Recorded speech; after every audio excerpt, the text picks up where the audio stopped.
NASCAR made a shocking announcement last night. They're going to be racing virtually on the Chicago road course. But could an online race potentially pave the way for a real race? Let's talk about it.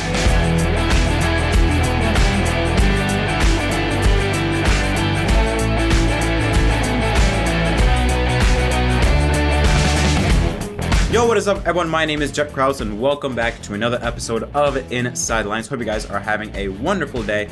Last night, the NASCAR iRacing Pro Invitational came back for its second season, and it began with the Bristol Dirt Race in anticipation for Sunday's real race at Bristol Motor Speedway. But hours before that race took place, a shocking announcement came from NASCAR social media. They announced, alongside with iRacing, that the NASCAR iRacing Pro Invitational on June 2nd will race on the virtual street course of downtown Chicago. It runs through Grand Park, which is just north of Soldier Field, and it will run on some of Chicago's most famous streets, including Lakeshore Drive, Michigan, and Columbus Avenue. And as you can see, it is a 12-turn circuit, equating to 2.19 miles. Now this was kind of shocking, even though NASCAR did say at the beginning of this year, or at least last year, that they would be looking at talking to places and venues like the LA Coliseum, like Soldier Field, for potentially holding street course races. But I don't think everyone really paid attention to that. And if so,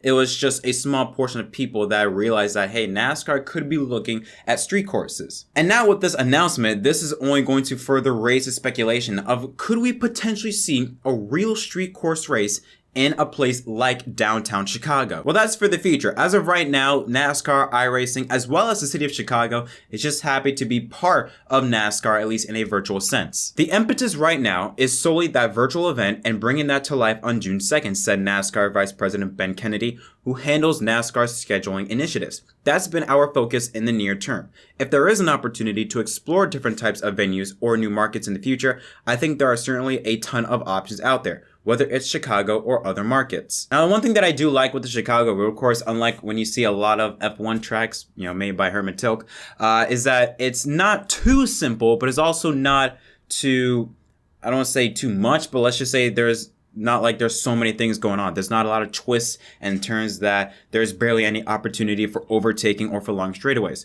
When you take a look at the Chicago street circuit, and there's even an onboard camera with a lap around Chicago, there are turns, 12 turns, like I said, in total, but there's also a lot of long and wide straightaways that could, be very, very potential for a lot of passing opportunities, which at the end of the day, that's what we want to see. We don't want to see single file racing. We want to see a good show, passing, and I think this track does a good job of it. Obviously, we don't know how the track is going to act like, but from the looks of it, I like it. Now, in an article with Bob Pockros from FoxSports.com, it talked about how this whole thing got put together. It says here that NASCAR is working with the Specialized Marketing Group Incorporated in Chicago on its potential street race, and TSMGI helped with the development of this course. They worked with the city to momentarily shut down streets on the circuit last fall to allow for a moving scanning truck that collected data for iRacing, which NASCAR has used to create prototypes of tracks to determine what works best. In the initial testing, iRacing showed NASCAR that it couldn't have the cars on Lakeshore Drive as long as originally hoped because they were going too fast, and there was not enough room to put a chicane. That is how they determined that the Lakeshore Drive portion would run between Balbo and East Roosevelt. Now this, again, is really cool that NASCAR is doing this with iRacing and, bringing a completely new track that has not even been sanctioned by NASCAR, not even held a race yet, and it's going to be on iRacing. I'm not going to lie though, when I did see the Chicago Street Circuit first put out, it immediately took me back to NASCAR 09 and the Chicago Pier. And I've always wished that that was an actual road course. Or I think even earlier, I think in NASCAR 08, 07, they had, I think it was Walmart Speedway. It was like a fantasy track in New York. Or I think either New York or in Chicago, one of those two areas. But it just brought me back to those nostalgia vibes of NASCAR 09, the Chicago Pier. And now seeing NASCAR race on the Chicago Street Circuit virtually, I don't know, it just brought back some nostalgia in me. But I think this is very important, the fact that NASCAR was able, with help from iRacing, to look at different types of the streets that they could use and determine which one's good for racing, which one's not good. We talked about how they could not use a portion of the Lakeshore Drive because the cars were too fast, so they made some adjustments to it.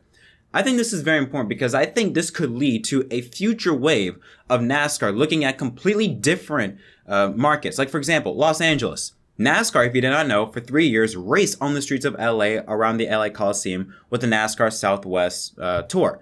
Well, now let's say they want to go back to LA. Let's say they want to hold an LA street race. In the past, you'd have to take a look at it from a helicopter or just from pictures of it and determine, okay, we'll take a guess. Okay, we might use this part, we might use that part, and just hope for the best. Now you don't have to do that. Now you can just scan what you want to scan, go back into the computer, look at what you scanned, and see which one works and which one doesn't. And if there's a part of the track that you think is just not going to work for racing, okay, boom, you take that out, make some adjustments to it.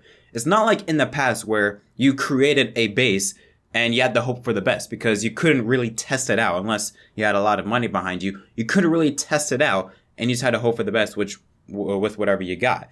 Now, with iRacing, and they have the data and the information to be able to scan whatever they want to scan.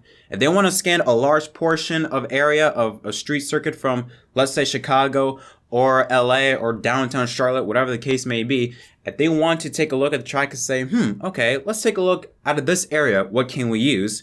They can do that, go back home, go back to the computer and look at the data and see which parts of the track they can and cannot use. If there's any problems with it, they can make adjustments to it, or go back to the same track and maybe scan a different area and see if that works. And iRacing founder Steve Myers also mentioned that with NASCAR being able to work a lot with iRacing to determine which parts of the track works and which parts of the track doesn't. We were able to essentially shortcut NASCAR's timeline, being able to evaluate it as a real race course significantly because we could highlight a checklist of issues for a site visit. We were able to test our different configurations on what a potential street course might look like through iRacing. It's been a unique opportunity for us to play with the layout a little bit, play with where pit road might be, and a few other things. Chicago Mayor commented also on this article showing his support for NASCAR in holding a virtual race in Chicago. On behalf of the city of Chicago, I am thrilled to work with NASCAR and iRacing to showcase our great city to NASCAR fans who will be watching this cutting-edge event from around the country.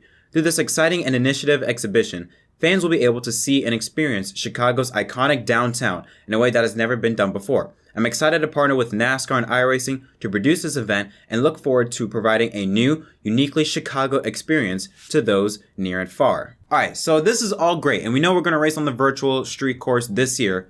But what about next year? Well, it also was talked about that on plans of potentially holding a real street course in Chicago. Kennedy was non-committal on whether a cup race on the streets of Chicago could be a reality in 2022. Still a ton of work to do on the 2022 schedule. It will be a while before we start announcing anything there.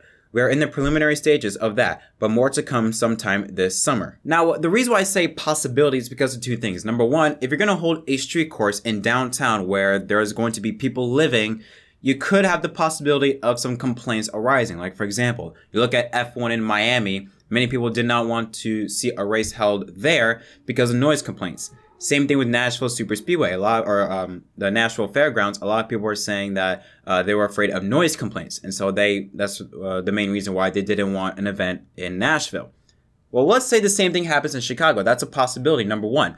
Number two, also, we cannot forget about Chicagoland Speedway, because even though that track is not holding a race this year, technically it's still not shutting down. Kennedy said that NASCAR is still determining plans for Chicagoland. We're not running there in 2021, but we obviously have a track out there that is in good condition. Chicago is a critically important market to us, Kennedy said. It is one of the larger markets we have in the United States right now in terms of size of fan base. This event will be a way to continue to engage a lot of our fans in the Chicago area in a unique and exciting way. Now, as much as I love Chicagoland Speedway, I really do like Chicagoland Speedway, and a lot of other race fans do.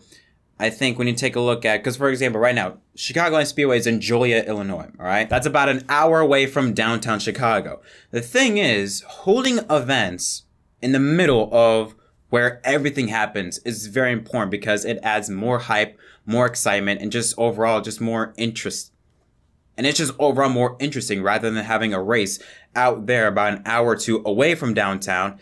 It's just not going to get as much hype. For example, you look at Long Beach. The fact that it's held in the middle of Long Beach, in the middle of where everything is happening, plays a role into the interest and the hype. On top of that with the history, but the fact that it's in the middle of everything is also what gives the event a lot of hype and anticipation. If you held the race out of God knows where in some random city where nobody lives, it's just not going to get that much publicity. But regardless, I think this is awesome what NASCAR and iRacing are doing with the city of Chicago, and hopefully it could lead to a future event, a real life street course not too long in the future. But I think it's also important because I want to go back to the point I mentioned about on how iRacing and NASCAR could use this tool by just going to different parts of of areas around the world, or at least around America, and see which parts work and which part doesn't.